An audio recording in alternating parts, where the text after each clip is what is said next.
آپ کے سامنے آپ صلی اللہ علیہ وسلم کے 4 معاملات بیان کروں گا، جس میں عیدین، خطبہ، صدقہ و خیرات روزمرہ کے کام ہیں۔ سب سے پہلے عیدین کی بات کی جائے تو آپ صلی اللہ علیہ وسلم عیدین پہ خاص اہتمام فرماتے، غسل کرتے، بہترین لباس پہنتے، عید کے لیے پیدل آتے اور جاتے، خواتین کو بھی عیدگاہ جانے کا حکم دیتے، عید الفطر کے دن میٹھی چیز کھا کر نماز عید کے لیے جاتے اور عید الاضحیٰ کے موقع پر ہر سال قربانی کرتے تھے۔ آپ صلی اللہ علیہ وسلم جب عید کی نماز کے لیے مسجد جاتے یا آتے تو راستہ مختلف اختیار کرتے۔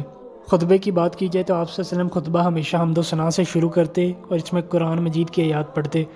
خطبہ کبھی زمین پر کھڑے ہو کر، کبھی ممبر پر، کبھی کھجور کے تنے پر، کبھی اونٹ کی پشت پر بیٹھ کر دیتے، اور خطبے کے وقت آنکھیں سرخ ہو جاتی اور آواز بلند ہو جاتی تھی، اور آپ صلی اللہ علیہ وسلم ایسے علم سے پناہ مانگتے جو فائدہ نہ دے۔ صدقہ و خیرات کی بات کریں تو آپ صلی اللہ علیہ وسلم خود بھی صدقہ کرتے اور دوسروں کو بھی صدقہ کرنے کا حکم دیتے۔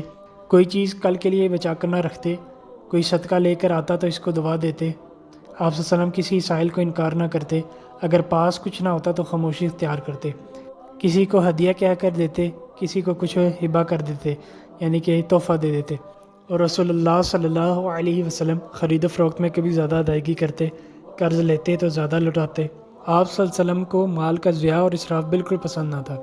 حضرت جابر رضی اللہ تعالیٰ عنہ سے روایت ہے، ما سئل رسول اللہ صلی اللہ علیہ وسلم شیئا قط فقال لا، ایسا کبھی نہ ہوا کہ رسول اللہ صلی اللہ علیہ وسلم کسی چیز کا سوال کیا گیا ہو اور آپ صلی اللہ علیہ وسلم نے جواب میں نہیں فرمایا ہو۔ آپ صلی اللہ علیہ وسلم کے روزمرہ کے کام کی بات کی جائے تو آپ صلی اللہ علیہ وسلم گھر والوں کی خدمت کرنے کو عیب نہ سمجھتے تھے۔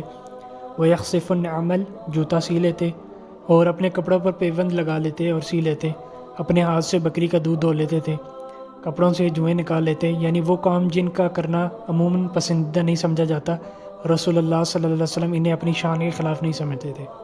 آپ صلی اللہ علیہ وسلم کے متعلق یہ میں نے 4 معاملات بیان کیے ہیں: عیدین، خطبہ، صدقہ و خیرات اور روزمرہ کے کام۔ اللہ تعالیٰ سے دعا ہے کہ اللہ تعالیٰ مجھے بھی اس پر عمل کرنے کی توفیق دے اور آپ کو بھی، آمین۔